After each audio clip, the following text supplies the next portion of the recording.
Then after question number 4, terms used in the preamble. Various terms used in preamble मतलब કે ભારતના બંધારણની અંદર preamble to the constitution of India. Indian constitution ની અંદર જે main terms various terms used in the preamble of India मतलब કે ભારતના બંધારણમાં જે ટર્મ્સ જે યુઝ થયા છે એ ટર્મ્સનો વન બાય વન મિનિંગ જે છે એક્ઝામમાં તમને લોકોને પૂછાય છે. In exercise question number 4 various terms use in the preamble of the constitution of ઇન્ડિયામાં ફર્સ્ટ છે એ છે sovereign.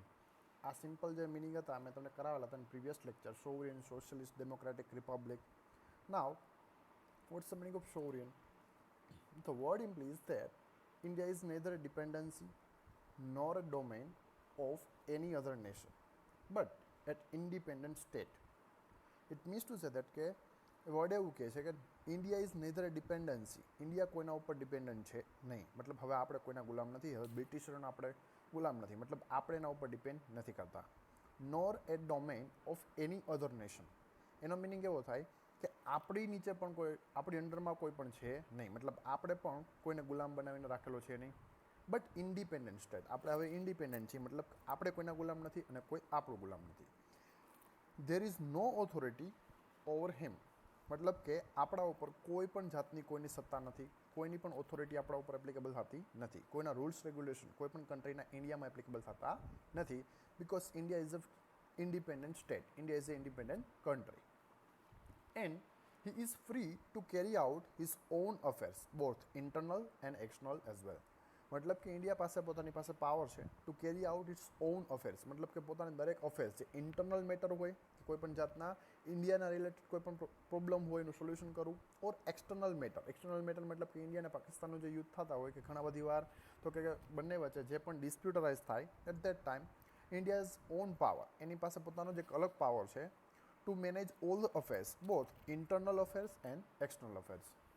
Being a sovereign state, India can acquire a foreign territory or cede a part of its territory in favor of foreign state. મતલબ કે એ એક અલગ જ દેશ છે તો ઇન્ડિયા હવે ઇન્ડિપેન્ડન્ટ છે. કેન અક્વાયર એ ફોરેન ટેરિટરી, એ કોઈ પણ દેશની ટેરિટરી, મતલબ કે કોઈ પણ વસ્તુને પરચેસ કરી શકે, or cede part of set the part of territory in favour of foreign state, મતલબ કે પોતાના જ કન્ટ્રીના કોઈ એક ભાગને બીજા કન્ટ્રીને તો કે એ ડાયવર્ટ પણ કરી શકે, મતલબ આપી શકે. કે ભાઈ ફોર એક્ઝામ્પલ કોઈ પણ સ્ટેટ કોઈ પણ કન્ટ્રી સાથે જ્યારે ડિસ્પ્યુટ અરાઇઝ થાય એટ દેટ ટાઈમ તો કે ઘણા બધા ભાગ જે છે આપણે તો કે કોઈ બીજી કન્ટ્રીને આપીએ અને બીજી કન્ટ્રીના કોઈ પણ પાર્ટ આપણે લઈએ, એવું બની શકે. Because India is its own power, એની પાસે પોતાનો જે પાવર છે that's known as a sovereign. સર્વોપરી, સોવરેનનો મિનિંગ એવો થાય સર્વોપરી અને સ્વતંત્ર. So now India is a independent to manage all its affairs external as well as internal. Then after second word they use થાય છે socialist. Socialist means to say that સામાજિક. Even before the term was added by the 42 amendment in 1976. So at the time of creation of Indian Constitution in 1950, socialist word જે છે at that time એક એની અંદર નહોતો, મતલબ કે Indian કોન્સ્ટિટ્યુશનમાં socialist word જે છે એ નહોતો. But after the amendment of 42 1976માં 42મું અમેન્ડમેન્ટ કરીને ઇન્ડિયન ગવર્મેન્ટે આ વર્ડને શું કર્યો છે કે એડ કર્યો છે. Constitution has a socialist content in form of certain governing principal of state policy. તો મતલબ કે આ વર્ડને 42 અમેન્ડમેન્ટ કરીને 1976માં એડ કર્યો. નોટેબલી the Indian brand of socialism is a democratic socialism and not a communist socialism, also known as state socialism, that implies the nationalism of all means of production and distribution, the abolition of the private property. તો કોઈ પણ country હોય એ બે વસ્તુ ઉપર depend કરતી હોય, એની જે ઇકોનોમી હોય, મતલબ કે કોઈ પણ કન્ટ્રીનું જે રૂલ્સ રેગ્યુલેશન થતા હોય એ બે રીતે થઈ શકે. ફર્સ્ટ તો એ શું હોય તો કે ડેમોક્રેટિક હોય અને યા તો પછી એ કમ્યુનિસ્ટ હોય. That implies that nationalization of all the means of production and distribution and abolishing the private property. તો કોમ્બિનેશનમાં શું આવશે તો કે જેટલી પણ પ્રાઇવેટ પ્રોપર્ટી જે છે, મતલબ કે અહીંયા કોઈ પણનું પ્રાઇવેટ ઘર છે, પ્રાઇવેટ કાર છે, પ્રાઇવેટ બંગલોઝ, ફેક્ટરીઝ એટસેટ્રા, એ બધું બધાના કોના અંડરમાં આવી જાય તો કે ગવર્મેન્ટના અંડરમાં. અને ગવર્મેન્ટ જે રીતે એને ફોલો કરાવવાનું કહેશે દરેક લોકોને એ જ રૂલ્સ રેગ્યુલેશન ફોલો કરવાના. તેના પર all the means of production કે જે રીતથી પ્રોડક્શન થતું હોય, જે એગ્રીકલ્ચર પ્રોડક્શન હોય કે બિઝનેસનું કોઈ પણ પ્રોડક્શન હોય, એ બધું ગવર્મેન્ટના હાથમાં જાય. કોઈ પણ પ્રાઇવેટ પ્રોપર્ટી નામનો કોન્સેપ્ટ ન રહેતો, that's known as a communist. તો આપણે એવું કમ્યુનિસ્ટ નથી. ડેમોક્રેટિક સોશિયાલિઝમ છે. Democratic socialism on the other hand as a faith in a mix economy. તો આપણે મિક્સ ઇકોનોમીવાળા છીએ, મતલબ કે India is a mix economy કે જેની અંદર પ્રાઇવેટ સેક્ટર પણ છે એન્ડ ગવર્મેન્ટ સેક્ટર પણ છે. કે ફોર એક્ઝામ્પલ રેલવે હોય તો રેલવે ઉપર તો ગવર્મેન્ટ એને રૂલ્સ એન્ડ રેગ્યુલેશન બહાર પાડશે, એનું મેનેજમેન્ટ ગવર્મેન્ટ કરશે. ધેન આફ્ટર ઘણી બધી બેંક હોય તો ગવર્મેન્ટ પણ છે, પ્રાઇવેટ પણ છે. LIC લાઈફ ઇન્સ્યોરન્સ કંપની તો ગવર્મેન્ટ છે, સેમ એઝ એવી કોઈ પણ ઇન્સ્યોરન્સ કંપની બીજી પ્રાઇવેટ પણ હોઈ શકે. So it's a mixed economy where the public and private sector coexist side by side. મતલબ કે ઇન્ડિયાની અંદર પબ્લિક એન્ડ પ્રાઇવેટ સેક્ટર બંને એક્ઝિસ્ટ છે, મતલબ કે બંને આવેલા છે. As the Supreme Court say democratic socialism aim to end poverty, ignorance and the disease of the inequality of opportunity. કે ભાઈ આપણે આવું મિક્સ ઇકોનોમીને જો અડોપ્ટ કરીએ જેનાથી પોવર્ટી મતલબ કે ગરીબાઈ જે છે એ દૂર થશે, ઇનઇક્વાલિટી અને ઓપોર્ચ્યુનિટી જે છે એ પણ દૂર થઈ જાય. મતલબ કે each and every people is equal right, as a equal right, કે દરેક લોકો પાસે અહીંયા ઇક્વલ રાઇટ છે, દરેક લોકો પાસે અહીંયા સરખી ઓપોર્ચ્યુનિટી છે. Indian socialism is a mixture of Marxism and Gandhism which leans strongly toward Gandhian socialism. કે જે આપણે સોશિયાલિઝમ જે મેન્ટેન કર્યું છે એ કમ્યુનિસ્ટ નથી, એ ડેમોક્રેટિક પણ નથી, બટ આપણે બંનેનું જે મિક્સચર એ મિક્સચરને આપણે શું કરીએ છીએ, યુઝ કરીએ છીએ. That's known as a Gandhian socialism. Then after third word જે છે એ સેક્યુલર. સેક્યુલર મતલબ કે બિન સાંપ્રદાયિકતા. The term secular was also added by the 42 constitutional amendment 1976. અહીંયા 42મું જે અમેન્ડમેન્ટ થયું, 42 constitutional amendment in 1976. At that time તો કે જેમ અહીંયા સોશિયલિસ્ટ વર્ડને એડ કરવામાં આવ્યો હતો, સેમ એ જ રીતે આપણે અહીંયા સેક્યુલર વર્ડને પણ એ લોકો અહીંયા એડ કરેલો છે 42મું અમેન્ડમેન્ટ કરીને. The term secular was also added by the 42 constitutional amendment in 1976. However, as the Supreme Court said in 1974, although the words secular state are not mentioned in the constitution, मतलब કે ભારતના બંધારણની અંદર secular નામનો કોઈ એક word જે છે એનો ક્યારે પણ યુઝ કરવામાં નથી આવ્યો. There can be no doubt that creator of the constitution wanted to establish such a state and consequently article 25 to 28 have been included in the constitution. मतलब કે ત્યાં આર્ટિકલ 25 to 28 તો ઓલરેડી હતી, બટ સેક્યુલર જેવો કોઈ પણ word at the time of creation of Indian constitution કે ત્યારે કોઈ પણ એડ એવો વર્ડ નહોતો કરેલો. બટ દેન આફ્ટર 42મા અમેન્ડમેન્ટમાં એનું એડિશન થયું. The Indian constitution incorporates the positive concept of secularism, that is all the religions in our country have the same status and support of the state. તો સેક્યુલરનો meaning થાય છે બિન સાંપ્રદાયિકતા. બિન સાંપ્રદાયિકતા મતલબ કે દરેક ધર્મના લોકો અહીંયા છે અને દરેક ધર્મને એક સમાન હક છે, દરેક ધર્મના લોકો એક સમાન જે છે પોતે કોઈ પણ ધર્મને ફોલો કરી શકે.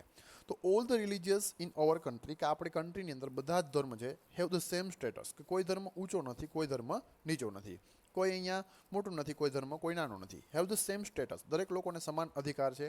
Support of the state, same support of the state, it means to say that કે ગવર્મેન્ટ દરેક લોકોને કે દરેક ધર્મને એક સરખું ઇમ્પોર્ટન્સ આપશે. So it's known as a secularism. then આપણે નેક્સ્ટ વર્ડ જે છે એ છે democratic. What's the meaning of democratic? Democratic policy means as stipulated in the preamble is based on the doctrine of popular sovereignty, that is position of supreme power by the people. Position of supreme power by the people. In India it's a democratic country. Democratic મતલબ કે અહીંયા લોકશાહી છે, કે કોઈ પણ વ્યક્તિઓ જે છે મતલબ કે અહીંયા જે પણ જનરલ પબ્લિક છે એની પાસે પોતાની પાસે સત્તા છે, એ કોઈ પણ ગવર્મેન્ટને ઇલેક્શનથી ચૂંટશે, મતલબ કે ઇલેક્ટ કરશે, ધેન આફ્ટર એ જ વ્યક્તિઓ અહીંની ગવર્મેન્ટ ચલાવશે. The Constitution of India established a representative parliamentary democracy under which executive is accountable is the legislature for all its policy and action. કે ગવર્મેન્ટે સિલેક્ટ કરેલી કે ઇલેક્ટ કરેલી ચૂંટેલી કોઈ પણ ગવર્મેન્ટ પાર્લામેન્ટમાં જઈને પૂરા દેશને ચલાવશે, મતલબ કે અલ્ટિમેટલી લોકો દ્વારા ચાલતો દેશ. Periodic election, rules of law, independence of the judiciary and the absence of discrimination for certain reason are manifestation of the democratic character of Indian politics. તો ઇન્ડિયા કેવું છે? Universal adult franchise, periodic election, મતલબ કે કોઈ એક જ કેન્દ્ર સરકાર આવશે. પિરિયોડિક ઇલેક્શન થશે, મતલબ કે ગવર્મેન્ટનું after each and every 5 years, મતલબ કે દરેક 5 વર્ષ પછી એનું ઇલેક્શન થશે. રૂલ્સ ઓફ ધ લો, એ રૂલ્સ એન્ડ રેગ્યુલેશન પ્રોવાઈડ કરશે, એ દરેક લોકોને ફોલો કરવાના થાય. ઇન્ડિપેન્ડન્સ ઓફ જ્યુડિશિયરી, મતલબ કે એની કોર્ટ જે છે એ પણ એક અલગ અસ્તિત્વ ધરાવે છે. મતલબ કે સુપ્રીમ કોર્ટની ઉપર કોઈનો પણ પાવર, મતલબ કે એના ઉપર કોઈનો કંટ્રોલ હોતો નથી. કે કોઈ પણ કેન્દ્ર સરકાર હાલતી હોય, એ ભાજપ હોય કે કોંગ્રેસ હોય, બટ કોઈ પણ ગવર્મેન્ટનો કોઈ પણ જાતનો કંટ્રોલ સુપ્રીમ કોર્ટમાં નથી. એ પોતાની રીતે ફ્રી છે, એ કોઈ પણ ડિસિઝન જે છે એ પ્રોવાઈડ કરી શકે. The term democratic is used in the preamble. In a broader sense to encompass not only political democracy but also social and economical democracy. તો ડેમોક્રેસીનો મિનિંગ અહીંયા બહુ બ્રોડ છે કે પોલિટિકલ ડેમોક્રેસી નહીં, ખાલી એક જ લોકશાહી નથી, but Indian people as a power, એની પાસે પોતપોતાના સોશિયલ પાવર છે એન્ડ ઇકોનોમિકલ પાવર પણ છે, કે પોતપોતાની મેળે ઇકોનોમિકલ મેનેજમેન્ટ કરી શકે, કોઈ પણ વસ્તુનું પરચેસ કરી શકે, કોઈ પ્રાઇવેટ પ્રોપર્ટી પોતાના નામ ઉપર કરી શકે. That's known as A democracy, મતલબ કે લોકશાહી જેની અંદર લોકો પાસે પાવર છે, પોતાનો અલગ પાવર છે. નેક્સ્ટ વર્ડ જે છે ફિફ્થ, એ છે રિપબ્લિક. રિપબ્લિક મતલબ કે પ્રજાસત્તાક. A democratic policy can be classified into two categories, monarchy and republic. મોનાર્કીમાં શું હોય તો કે રાજાશાહી, મતલબ કે કાં તો દેશની અંદર કોઈ એક રાજા હોય અને એ જ પૂરા દેશને ચલાવશે, યા તો પછી રિપબ્લિક હોય, મતલબ કે લોકો ચલાવશે. એના monarchy head of state, usually king or queen, કે જે સ્ટેટની અંદર કે કોઈ કન્ટ્રીનો કિંગ હોય, રાજા હોય, ઓર ક્વીન મતલબ કે ત્યાંની રાણી હોય, for example Elizabeth Rani, enjoy here a hereditary position, that is enter the position by succession. For example, Great Britain મતલબ કે શું કહે છે કે ભાઈ ગ્રેટ બ્રિટનની અંદર ખબર હોય કે ભાઈ એક ત્યાં એક રાણી હોય અને બાય ધી સક્સેશન, મતલબ કે એકનું ડેથ થાય એના પછીના જે સન કે એના જે પણ લીગલ આયર હોય એ રાજા બનશે. તો મોનાર્કી સિસ્ટમ હોય જેમ બ્રિટનમાં છે. તો એના પર આવશે Republic.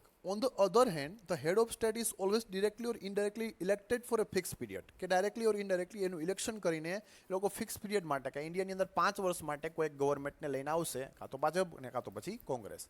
Therefore, the term republic in our preamble indicates that India has an elected head called president. He is chosen indirectly for the fixed period of 5 years. કે 5 વર્ષ માટે અહીંયા એક પ્રેસિડેન્ટની અપોઇન્ટમેન્ટ કરવામાં આવશે, ભારતના જે રાષ્ટ્રપતિ હોય તે, અને એ જ પૂરા દેશનું ઉપર શાસન કરશે. તો હિયર મોનાર્કી જે છે એપ્લિકેબલ નથી, but India is A Republic. તો એ પ્રજાસત્તાક છે, મતલબ કે પ્રજાએ જેને ઇલેક્શન કરીને કોઈને ચૂંટેલા હોય, ઇલેક્ટ કરેલા હોય, એ જ વ્યક્તિ પૂરા દેશને ચલાવશે. તેના પર આવે છે જસ્ટિસ, મતલબ કે દરેક લોકોને ન્યાય મળવો જોઈએ. Justice means to say that ન્યાય. The term justice in the preamble encompass three different social, economical and political reforms. મતલબ કે દરેક લોકોને સરખો ન્યાય મળવો જોઈએ. Social, economical and political reforms. તો સામાજિક રીતે કોઈ પણ વ્યક્તિ સાથે કોઈ પણ સોશિયલ ડિસ્ક્રિમિનેશન થાય, ભેદભાવ થાય, ઇકોનોમિકલ ડિસ્ક્રિમિનેશન થાય, મતલબ કે પોતાની ફાઇનાન્શિયલ પોઝિશન સાથે કોઈ પણ જાતનો ભેદભાવ થાય. પોલિટિકલ ફોર્મ્સ મતલબ કે કોઈ પણ પાર્ટીને કે કોઈ વોટ આપી શકે, તો કોઈ પણ પ્રકારના ડિસ્ક્રિમિનેશન થતા નથી, અને જો એવું થાય તો એને જસ્ટિસ મતલબ કે ન્યાય મળશે. Guaranteed by the various provision of the fundamental right, because each and every people of India has a different rights according to the Indian constitution. કે ભારતના બંધારણ અનુસાર દરેક લોકો પાસે પોતપોતાના ફંડામેન્ટલ રાઇટ્સ છે. Social justice denotes the equal treatment of all the citizens without any social difference between based on the caste, color, race, religion, sex, etc. મતલબ કે જસ્ટિસનો મિનિંગ અહીંયા એવો થાય છે કે each and every people is equal, treatment of all citizen is equal. દરેક લોકો, ભારતના દરેક લોકોની ટ્રીટમેન્ટ જે છે, મતલબ કે એની સાથે જે વ્યવહાર કરે છે એ ઇક્વલ થશે, બધા લોકો અહીંયા સમાન છે. કોઈ પણ સાથે કોઈ પણ જાતનો ભેદભાવ નહીં કરવામાં આવે on the base of cast, કે કઈ જ્ઞાતિ છે, કલર, રેસ, રિલિજન, સેક્સ, કે કઈ ધર્મથી આવે છે, કે કેવા કલરનો છે, મતલબ કે કોઈ ગોરો વ્યક્તિ છે કે કાળો વ્યક્તિ છે, on the base of male, female, કોઈ પણ જાતના ભેદભાવ કરવામાં આવતા નથી. It means the absence of privilege that extend any particular section of the society and improvement in the condition of backward class like ST, SC, OBC and women. જેથી કરીને કોઈ પણ જાતના પછાત જ્ઞાતિ જે ST, SC, OBC છે કે વુમન છે એની સાથે કોઈ પણ જાતનો ભેદભાવ નહીં થાય, તો એનું પણ ડેવલપમેન્ટ થશે. Then after freedom, each and every person is freedom. The term freedom means the absence of restriction on the activity of individual and at the same time provide opportunity for the development of individual personalities. કે દરેક લોકો પાસે પોતપોતાનું freedom છે, દરેક લોકો પોતાની રીતે કોઈ પણ એક્ટિવિટી કરવા માટે સ્વતંત્ર છે. ગવર્મેન્ટ કોઈ પણ કામ કરતા તમને અટકાવશે નહીં, બટ જે કોઈ પણ એક્ટિવિટી તમે કરો છો એ સામેવાળાથીને કોઈ પણ એનાથી ફોલ્ટ ન થાય ત્યાં સુધી. કોઈને બીજાને પ્રોબ્લેમ થાય એવી એક્ટિવિટી કરશો તો એ વસ્તુ કરવાની મનાય છે, એ નથી જ કરવાની. બટ તમે કોઈ પણ એવી એક્ટિવિટી કહી શકો કે તમારી મેળે જેનાથી કંઈ કોઈને નુકસાન થતું નથી. All the activities done by the individual person it's free, એ ફ્રીડમ છે. ગવર્મેન્ટ એ કામ કરતાં ક્યારેય નહીં અટકાવે.